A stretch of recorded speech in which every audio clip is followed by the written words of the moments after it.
Salut et bienvenue dans le 21e épisode déjà du Renard des Surfaces, l'émission entre copains où l'on parle de sport au pluriel. C'est toujours Olivier derrière le micro ce soir, ravi de parler avec mes invités de l'actu foot du soir.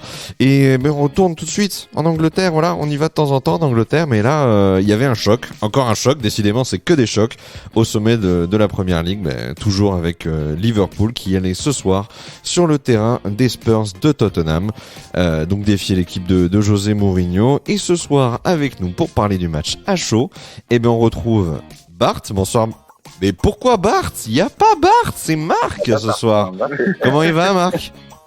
Ça va très bien. Il va bien, la pêche, la forme après cette belle victoire hein. Ouais, on est content là. Et avec nous Gaëtan, je crois que tu es déjà venu aussi, il me semble. Oui, je suis déjà venu. Et c'est la deuxième pour les deux. C'est la deuxième pour les deux ce soir. Alors, écoute, on va parler directement du match. On va partir tout de suite. Un match qui a mis un peu de temps avant de démarrer, peut-être. Enfin, je te dis ça. Il y a eu un but refusé oui. à la deuxième minute. Voilà, mais on va dire que la VAR a retardé vraiment les premiers coups de canon de ce match qui a décollé en toute fin de première mi-temps.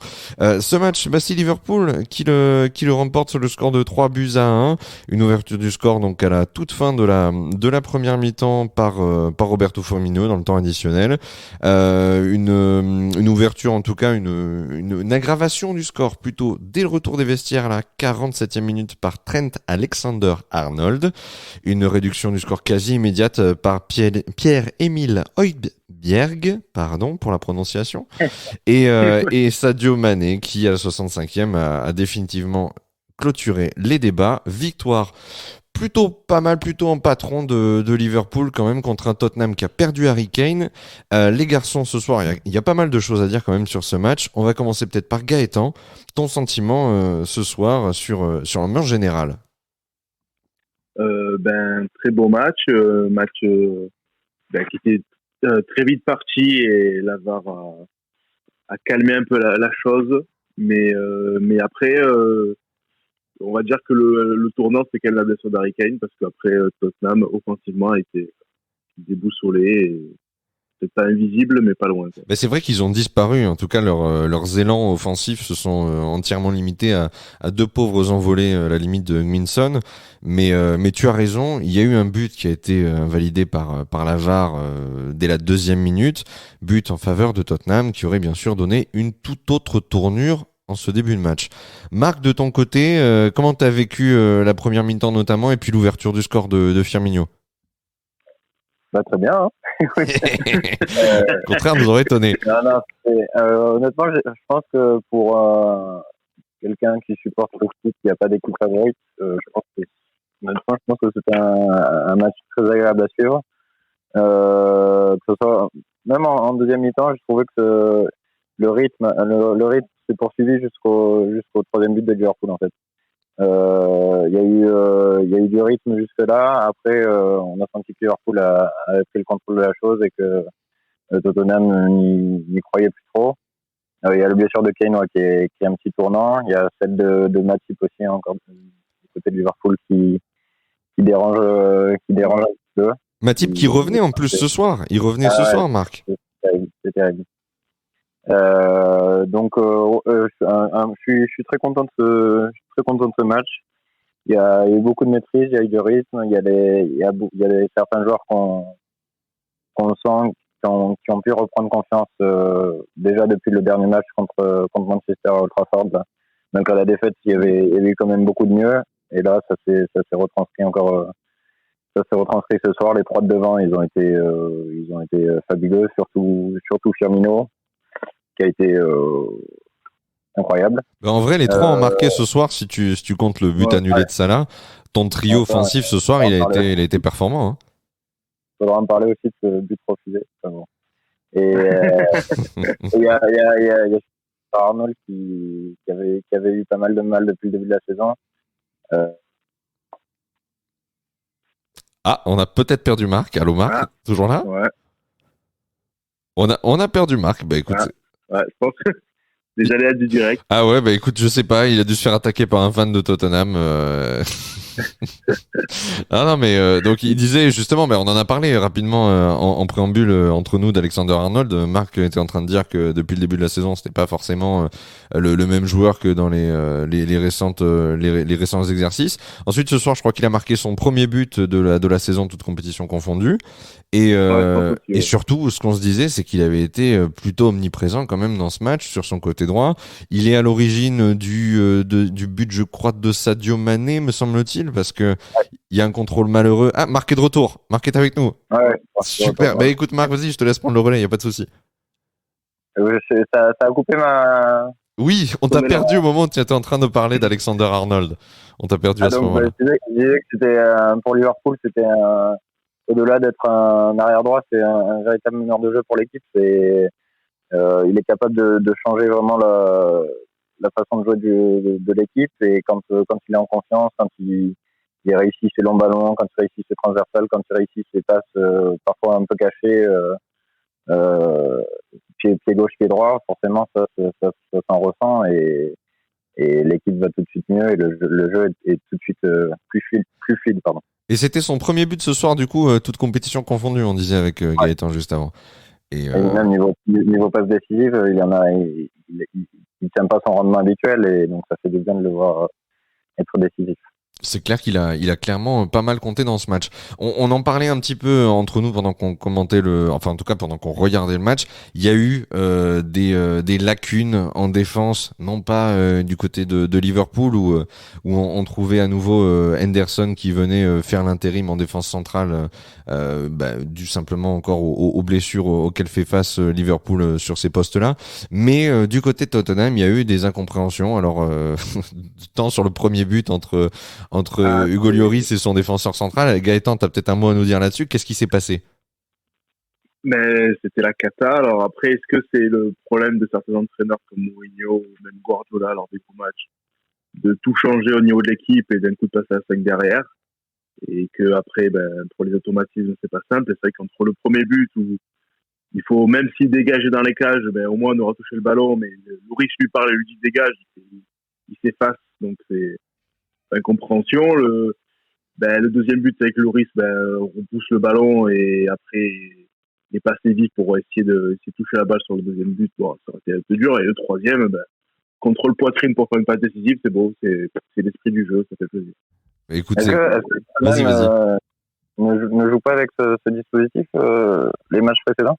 Parce que quand j'ai regardé les compos sur Twitter, les supporters de Tottenham semblaient pas surpris par ce dispositif, donc je sais pas si c'est vraiment. Ouais, mais je sais pas si après, pour moi, le Randon, de base, il joue, même si peut-être il joue des fois à 5 derrière, mais il joue peut-être pas trop axe droit, quoi. Ça me fait penser, Randon axe droit, ça me fait penser à Aurier quand il a joué axe droit à Paris une fois, et contre City, il a pris l'eau, et lui, c'est pas son poste, quoi. Donc, je pense que peut-être au niveau du joueur, c'est peut-être pas le bon qui aurait dû jouer derrière. Peut-être Alderweireld aurait dû jouer. Mais il a mis plus de physique pour rencontrer Mané et Robertson, mais sur le coup, ça se voit que il n'y a pas d'automatisme entre Aurier et Rondon, et pareil, quoi. Sur le premier but, j'ai l'impression que Lloris ne parle pas du tout, en fait. J'ai l'impression que d'ailleurs le voit du coin de l'œil. Ouais, il le laisse faire. Il laisse. Ouais, c'est très bizarre, ouais. C'est incompréhensible. Ah, mais c'est Bon, clairement une incompréhension. Hein. C'est clairement une incompréhension, mais comme tu dis, tant mieux pour Liverpool, ça leur profite. Et puis derrière, ça profite aussi à Sadio Mané qui a pas demandé son reste quand il a vu le ballon arriver après ce petit contrôle de la poitrine de Rodon. Hein. Il a pas hésité une seconde.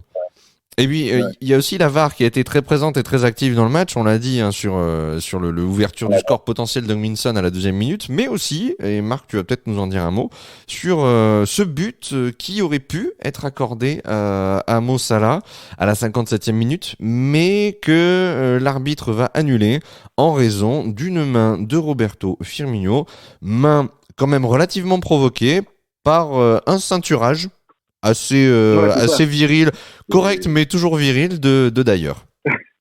Ah, ça, c'est incroyable. J'ai eu beau faire mes petites prières quand il y a eu le petit temps de latence après le but, en disant s'il te plaît Atkinson, mais ça a pas fait, ça a pas eu un bon résultat. Ah, bizarrement, Non, ouais. en fait, il faut qu'on fasse ce débat sur la VAR. Hein. Et ce qui est Ça encore arrive. plus incroyable, On arrive. c'est que quand le petit temps de latence entre le but et la vérification, on nous montre un ralenti à la télé. Et le ralenti qui est un peu évident, là, où ils sont de face, et on voit que Bayo a les deux mains sur le maillot de Firmino. Et ils montrent le ralenti à l'arbitre, qu'un tout autre ralenti où la caméra est à 50 mètres et on voit absolument rien. Donc forcément, l'arbitre, il n'a pas la même interprétation que nous. Et enfin bon.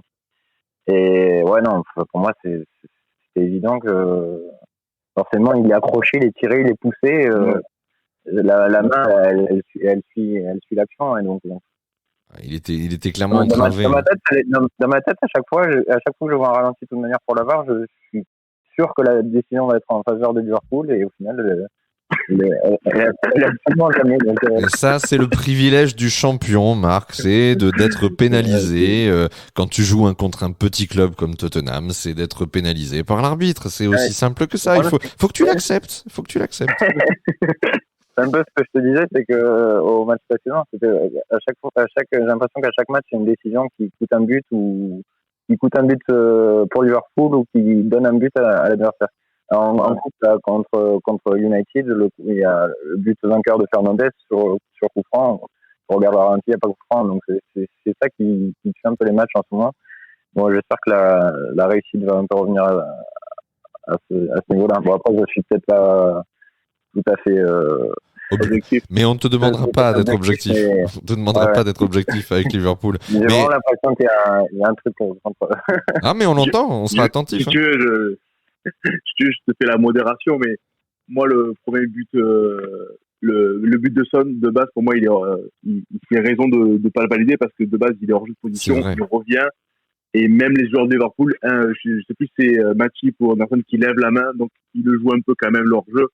Et bon, sur l'arrêt net, c'est je vois quelque chose, mais pour moi, c'est logique d'annuler le but. Sur le problème du but de Salah, c'est que là où la logique aussi arbitrale est folle, c'est qu'il y a faute de base sur Firmino.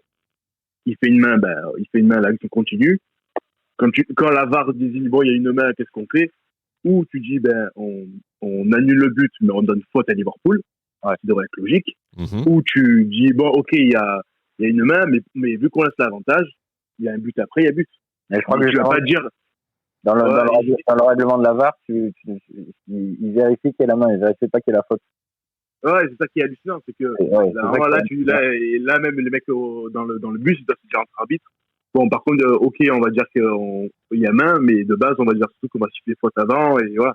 Et c'est ça qui est encore plus fou, c'est que pour n'importe qui, pour nous tous qui jouons un peu au foot, on se dit non, mais presque même si Firmino, genre, il tombe sur cette action-là où il fait découper en deux, ben on va donner faute. Non, c'est comme voilà sur la VAR sur Van Dijk où ils vont même pas rien siffler, mais le mec part sur civière, quoi. C'est Gaëtan, la main, en soi, elle est évidente. Enfin, tout le monde la voit, l'arbitre la voit, elle est pas cachée, donc il la siffle pas en direct, c'est un peu fou de la siffler. En ralenti. Moi je dis en tout cas, Gaëtan, je pense que tu viens de prendre cette responsabilité, voilà, en pointant du doigt le débat de la VAR. Bah, c'est toi qui vas éplucher le grand livre du football pour précisément nous expliquer le règlement quand on viendra faire ce débat. Tu es content? Non, je rigole. Ah oui, quand vous voulez, je fais le débat avec la VAR. J'ai eu pendant tout le match avec un autre collecteur de match aussi. Et c'est toujours, en fait, moi, le grand débat, c'est ce qui est bien, c'est que ça enlèvera les mains de Dieu, les Chelsea-Barça où il y a 12 fautes, 12 mains, pas de pénaux, etc. Mais après, les fautes d'arbitrage ou d'un arbitre, ou comment dire, la pression d'un arbitre, ce sera toujours l'avis d'un arbitre. Donc il y aura toujours 5 arbitres. Le facteur humain, bien sûr. Voilà, c'est ça qui arrivera toujours. C'est malheureux, mais bon, mais ça arrivera toujours. Après, les trucs flagrants, où on va dire les pieds de De Jong sur Iniesta et on met qu'un jaune, non. Voilà, c'est ça. Oui. C'est censé être. C'est censé mettre fin à l'injustice. C'est ça qu'on voulait à la base quand on pensait que la VAR était une bonne solution, une bonne option. C'était qu'on voyait la VAR arriver et mettre fin à toutes les injustices. En vérité, elle met fin à certaines et elle soulève d'autres problèmes qu'on n'avait pas avant, des questions qu'on ne se posait Oui, pas. c'est-à-dire que le jugement est toujours le jugement de chaque faute, c'est le jugement d'un arbitre, pas de tous les arbitres et de 70 millions de spectateurs. En tout cas, c'est bien, j'ai fait 2 débriefs. Il y a 2 débats sur la barre à chaque fois. Et oui, non, mais je te dis, c'est un truc qui est en lame de fond, là, tout doucement. Ça va nous tomber sur un coin de la gueule, on va pas comprendre. On va faire ce débat sur la VAR. Sur les plateaux télé, c'est la même. Hein. Chaque fois de match, t'as Emmanuel Petit qui est en train de pleurer sur RMC parce qu'on peut. Ah, il est pas content, il est pas content. L'anglais, c'est pareil. Hein. Ah oui, ça j'imagine.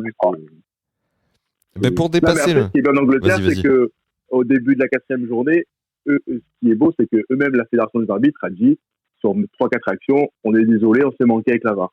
Donc normalement, d'eux-mêmes, ils ont dit on va redresser la chose. Bon, ils sont au moins eux acceptent qu'ils fassent des fautes et essayent de redresser la VAR, mais c'est que c'est un premier outil, ils n'arrivent pas trop à s'habituer, mais ça va venir. Moi, je veux dire, je serais très confiant par rapport aux arbitres anglais et italiens. Après, les Français, ça sera autre chose. Là, tu parles d'un problème qu'on n'est pas prêt de résoudre, si tu veux mon avis, hein, les arbitres français. Ouais, je suis bien d'accord que parce qu'il y aurait une vraie formation et qu'ils sont vraiment pros, ils font que ça, peut-être que voilà, mais ça c'est autre chose. La solution, les femmes, il faut que ce soit que des femmes qui arbitrent. Stéphanie Frappard, il en faut 12. Il faut 12 Frappard pour arbitrer. Non, je déconne. On va pas non plus rentrer dans un débat sexiste, c'est pas le moment. Mais non, mais pour mettre fin, justement, pour passer outre le problème de la VAR, est-ce que vous avez, les gars, trouvé, voilà, un joueur ce soir, dans une équipe ou dans une autre, qui s'est bien distingué selon vous? Quelqu'un, voilà, un joueur 3 étoiles ce soir, qui a fait son match et qui mérite une petite récompense? On va commencer par Marc, peut-être. Vas-y, je t'en prie. Moi, comme je vous ai dit, c'est vraiment Firmino que j'ai trouvé. Il décroche un poil plus que d'habitude. On sait que c'est pas un vrai numéro 9 Firmino, mais depuis le début de la saison, il est très. En fait, c'est un peu particulier parce que Firmino, c'est un attaquant qui est meilleur quand il est loin du but. C'est un peu fou de dire ça. Mais quand il décroche, quand il fait ses petits contrôles orientés, qui va lâcher sa petite passe dans la course de Mané ou dans la course de Salah, c'est là qu'il est le plus impressionnant. Et là, pendant le match, il a fait à 2-3 reprises avec Mané, où il peut finir la première mi-temps avec 2 ou 3 passes décisives. Il finit avec un but, donc tant mieux. Et non, il bonifie vraiment les deux autres, Salah et Mané, quand il est en confiance, et enfin ça se ressent, quoi. Dès que Firmino arrive à faire le lien entre les trois, forcément il y a les buts qui reviennent. De ton côté, Gaëtan, est-ce qu'il y en a un qui t'a un peu sauté aux yeux là par sa classe ce soir, par son volume de jeu? J'adore toujours Firmino, donc je serais d'accord avec Marc. Juste je mettrais peut-être un peu plus peut-être ce soir Alexander Arnold, parce que là les centres étaient beaucoup plus réussis que d'habitude. Le but, les 2 centres qu'il fait où ça provoque les 2 buts, donc ça change un peu la donne. Et c'est que je l'ai vu surtout beaucoup plus dédoubler et aider Salah pour que Salah soit moins en 1 contre 1 ou en 1 contre 2, et ce qui fait que je trouve Salah meilleur ce match-là que d'habitude, ou même d'habitude Salah des fois a été trop perso, et là presque il a été presque trop collectif, et des fois il aurait dû mettre un tir bien fort où il faut, et bon, le but a été refusé, malheureux pour lui et pour moi, pour mon pari aussi. Mais... Oh là là, moi aussi j'ai parié sur ce match, ça ne s'est pas bien passé. Autant vous dire que je n'ai pas eu le bon réflexe, je n'ai pas parié pour Liverpool. Grand mal m'en a pris ce soir. Il faut que je parie plus souvent contre les adversaires de Liverpool. Je sens que voilà, il est en train de naître une petite malédiction. Voilà, on va peut-être essayer. On ne dira pas. On ne dira pas. Ah ouais, on va faire la même. Mais c'est que ce qui est bien avec Firmino, c'est que il nous fait très bien penser. J'aime bien le comparatif avec quand Benzema avait Bale et Ronaldo au Real, et qu'il décrochait et les 2 partaient en flèche, et il avait 2 appels pour faire une bonne passe dans le bon temps, dans le bon espace. Et Firmino, c'est ça avec Salah et Mané, mais même si là en ce moment les deux sont un peu moins bien, j'espère que les deux en ayant mis des buts, même si ça va se refuser, est-ce que ça va aller mieux et que Liverpool remarque plus de buts, parce que bon, derrière ce sera le problème derrière avec Liverpool, c'est que tant qu'il y aura autant de blessures, les 6-2, il y aura toujours un 6 qui devra le jouer derrière et que voilà, toujours, Bien sûr. Mais ils étaient un peu dans le dur physiquement, tu as raison de le dire. Et puis je crois qu'ils étaient sur une série de 5 matchs en Première Ligue sans but marqué, si je me trompe pas, Marco. Ouais, c'était un peu ça. Donc là ce soir ils ont un peu pété le mistigris en plus contre Tottenham, qui est une des grosses cylindrées habituellement du championnat. Donc espérons que ça leur donne ce petit coup de jus supplémentaire pour les relancer.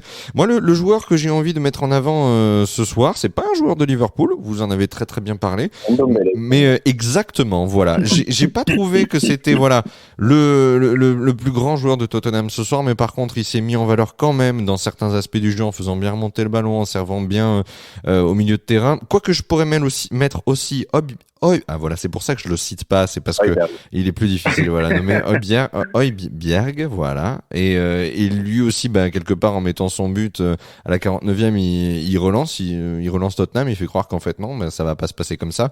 À 2-1, c'est pas la même histoire qu'à 2-0, et lui aussi, il a pas été mauvais vraiment ce soir. Les lacunes, elles ont été sur d'autres individualités, vous l'avez dit, et sur l'incapacité collectivement de faire quelque chose devant en l'absence d'Harry Kane. Mais voilà, Ndombele et ce cher Danois que je ne nommerai plus ont été bien visibles ce soir pour Tottenham, et il faut le reconnaître aussi. Ndombele a fait de belles choses pour remonter le ballon et bien faire la passe, a fait toujours les passes justes pour que les contre-attaques aboutissent, et après il y a pas eu de buts malheureusement en première mi-temps pour eux, pour être devant et peut-être changer le cours du match. Mais après en deuxième mi-temps, c'est vrai que il rejoint le 4-3-3, et Son devant tout seul, c'est pas son jeu, c'est pas son style d'attaque, et Lamela rentrait assez transparent, et c'est le problème de Tottenham, c'est que quand l'un des deux est blessé, même s'ils ont du banc, c'est pas le même niveau, hein. Ouais, c'est ça, hein. Je suis d'accord, juste pour revenir sur les chiffres, parce que c'est vrai qu'on n'en avait pas parlé, Liverpool ce soir c'est 14 tirs, Tottenham c'est 3 tirs. Donc c'est quand même voilà. Les tirs cadrés, on est à moitié moins pour Liverpool, on est à 7 tirs cadrés, et Tottenham en cadre 2 dont un but, voilà. Et ensuite en première mi-temps, c'est la même, hein. Ils sont plus efficaces, sont plus efficaces devant, mais les stats c'est les mêmes. Ouais.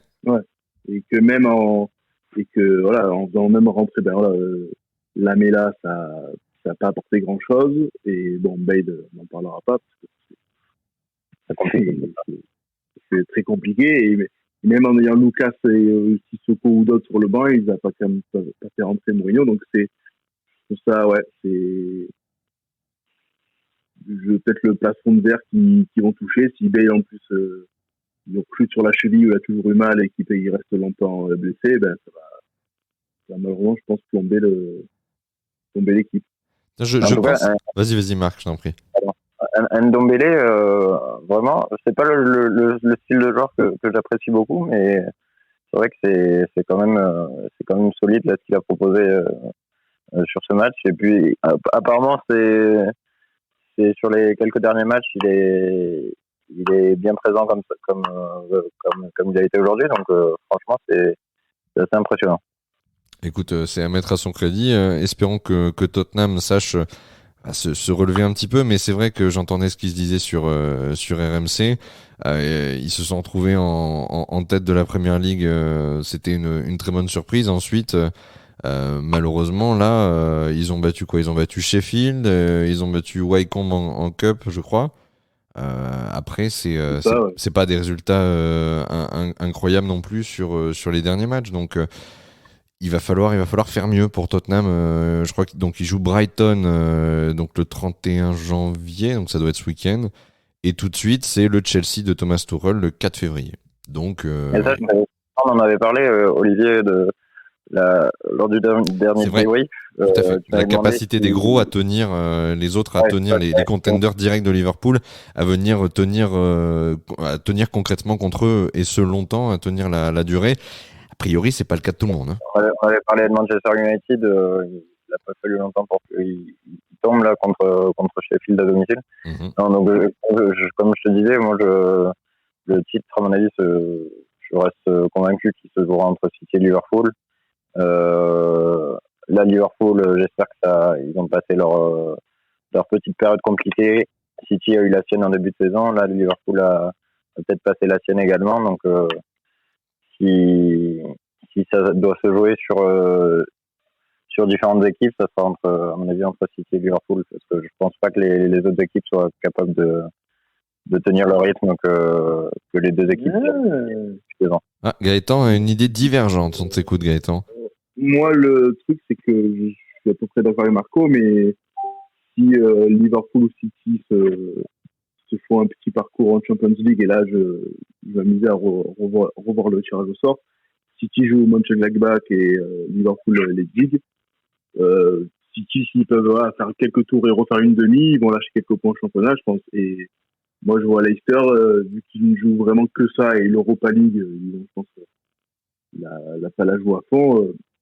S'ils continuent, parce qu'ils avancent masqués, mais ils sont à 2 points. Donc, faut pas trop non plus que devant ils faute trop, quoi, après, je mets City Liverpool. Tu vérifies là, en troisième. Je mettrai le duo City Liverpool, on va dire à 1,50, mais juste derrière je mets un 80 Leicester qui finit ou deuxième ou troisième. Et après les Tottenham va se battre avec Everton, et est-ce que Arsenal ou Chelsea va essayer de remonter un peu, parce que moi, Leicester, je les vois plus, justement, je les vois derrière ceux de d'habitude, quoi. Parce que encore l'an dernier, ils ont pas réussi à être en Ligue des Champions, parce que je pense que ils se sont écroulés, parce que voilà, le confinement à la reprise, son supporter, je pense que ça leur a pas assez, ils n'ont pas apprécié, ou je sais pas comment l'équipe a réagi sur le truc. Là, je pense qu'ils sont habitués, ils sont sur une lancée, et tous les mecs sont bons et peut-être super formes d'un côté. Maddison est au plus beau, Vardy continue de remarquer. Alors même s'il est blessé, mais il devrait reprendre dans pas longtemps. Donc, je sais pas, à voir. On va garder ça en tête, Gaëtan. Attention aux Foxes, attention aux renards des surfaces. C'est ça qu'il faut se dire. C'est ça. Tu vas parier sur. Ouais, je sens que je vais beaucoup parier sur les adversaires de Liverpool. Je sais pas pourquoi, mais je pense que ça va être bon pour ton moral, Marc, je pense. On va faire ça. Un pari un peu moins gros que ce soir quand même, ça pique un petit peu. Attends, Gaëtan, un dernier mot à nous dire. Je crois que ça concerne un nouvel entraîneur en Première Ligue. C'est cela, c'est Thomas Tuchel qui est à la place de Lampard à Chelsea. Je comprends que les résultats de Chelsea sont pas bons en ce moment, mais de changer d'entraîneur à ce moment-là, à voir. C'était déjà dans les bruits de couloir, mais je trouve ça un peu tôt. Pardon, Marc ? Aussi, c'est une habitude à Chelsea de changer. Ça, c'est l'entraîneur. C'est Abramovich, ça. Oui, c'est incompréhensible. Je pensais pas qu'il allait sauter. Je pensais pas qu'il allait sauter aussitôt. C'est quand même un personnage emblématique à Chelsea. Je me disais, à la limite, qui est plus susceptible de garder son poste en période compliquée que Frank Lampard, quoi. Non, c'était surprenant, oui. Mais ça a été beaucoup critiqué en Angleterre, là, ce changement brusque d'entraîneur. Et ouais, non, les spécialistes disaient que c'était un peu, malheureusement, c'était un peu habituel à Chelsea.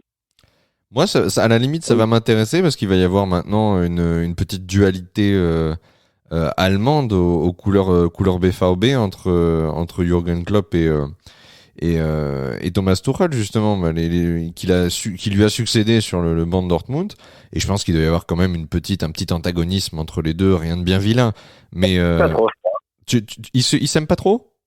Non, je suis pas parti, parce que il y avait eu un Liverpool Dortmund il y a quelques années en Europa League, là, le 4-3 absolument incroyable. Et il y avait eu un petit différent à ce moment-là. Et la Klopp disait en interview qu'il avait même pas le numéro de Tuchel. Ça promet. Et ben voilà.